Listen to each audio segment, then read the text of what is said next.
Good afternoon, everyone. Here's your daily news report and stimulus check update. In this video, I will be going over how you can claim a missing stimulus payment, as well as how Democrats are trying to raise enough money to provide millions of Americans with new $1,400 stimulus checks. Please make sure you watch until the end of this video. Thank you so much, everyone. Fresh off a House vote to advance a $3.5 trillion budget blueprint, Democrats must now draft a massive social spending package. Fresh off a House vote to advance a $3.5 trillion budget blueprint, Democrats must now draft a massive social spending package. But before Democrats pass the package with likely unanimous GOP opposition, they are facing some internal disagreements over how to fund it. Likely a collection of tax hikes on the wealthiest Americans, investors, and large companies. President Biden proposed a 28% corporate rate, higher than the current 21% level. But many moderate Democrats like Joe Manchin are already uneasy and say they'd prefer to see a 25% rate instead. In the process, they would partially roll back the former president's 2017 tax law.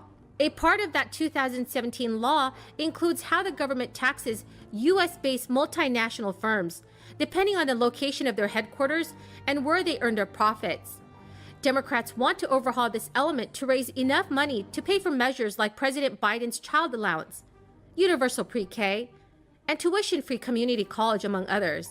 Kyle Pomerlaw, a tax expert at the American Enterprise Institute, told NBC News that the tax changes could raise $800 billion. That is enough money for the federal government to finance two $1,400 stimulus checks, similar to the ones most Americans received in the $1.9 trillion Biden stimulus law during the crisis. Senators Ron Wyden of Oregon, Mark Warner of Virginia, and Sherrod Brown of Ohio are taking the lead. So on Wednesday, this trio released a draft framework aimed at ending incentives for companies to move operations out of the U.S. and encourage more to expand domestically. Many firms have used them to cut their tax bill well below the official 21% rate. Senator Ron Wyden said in a statement, "To right the ship, we are ending incentives to ship jobs overseas and closing loopholes that allow companies to stash their profits in tax havens." The former president's administration tax law enacted a system that included exemptions on where companies must pay taxes on overseas profits. That was a change from the prior arrangement, where firms could stash it abroad and completely avoid paying the full corporate tax. So everyone, the key word for this video is food. Please make sure to like this video, subscribe, and comment below this keyword to enter Friday's Walmart gift card giveaway. Thank you so much, everyone. Democrats are in favor of the current setup, but they want to levy higher tax rates to a wider range of profits, as well as tailor tax rates to individual countries and not impose them uniformly. That is part of the reason that the Biden administration is pushing for a 15% minimum tax as part of an agreement with nations in the Organization of Economic Cooperation and Development. Democrats right now are attempting to persuade other countries to levy the 50% rate so large firms cannot evade their taxes. Are you missing a monthly child tax credit payment, economic impact payment, or a tax refund? If yes, you may need to request a payment trace with the Internal Revenue Service.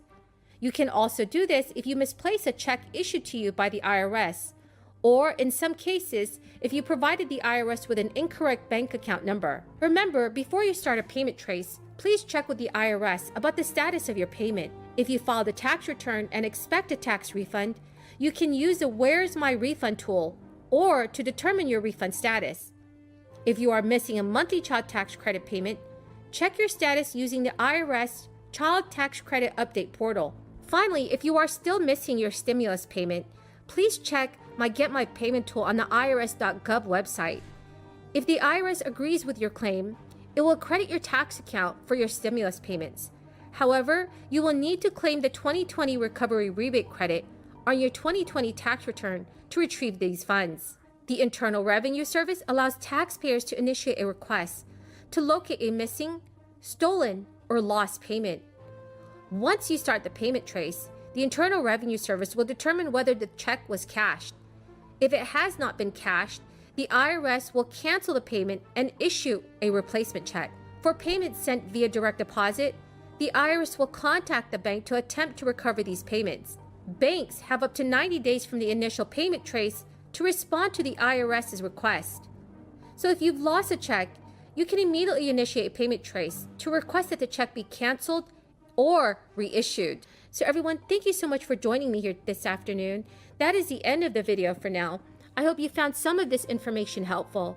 Remember that next Friday, I will be giving away Walmart gift cards. To enter my giveaway, all you have to do is subscribe to my channel, like this video, and also comment below the keyword of the video. Please know that there will be a keyword in each video. Whomever has the most correct keywords entered by next Friday's video will be automatically placed in the giveaway. There will be a total of 17 keywords. Thank you so much, everyone, and have a very blessed Sunday. The ADA gives all Americans the opportunity to fully participate in our democracy, in our economy, and in our society. The ADA gives all Americans the opportunity to determine their own future. Self-determination, which I believe the government must facilitate. That is the impact of the ADA. And after all, the promise of America. At the same time, truth must be told. The ADA was a very important beginning, but there is still so much work to be done, both on enforcement and future legislation. And that is why I am so heartened to see the generations of leaders who are here and remain committed to doing this work. In fact, earlier this month, I met with several leaders of the disability community who are fighting for voting rights. And they told me about the obstacles voters with visible and invisible disabilities face when casting a ballot.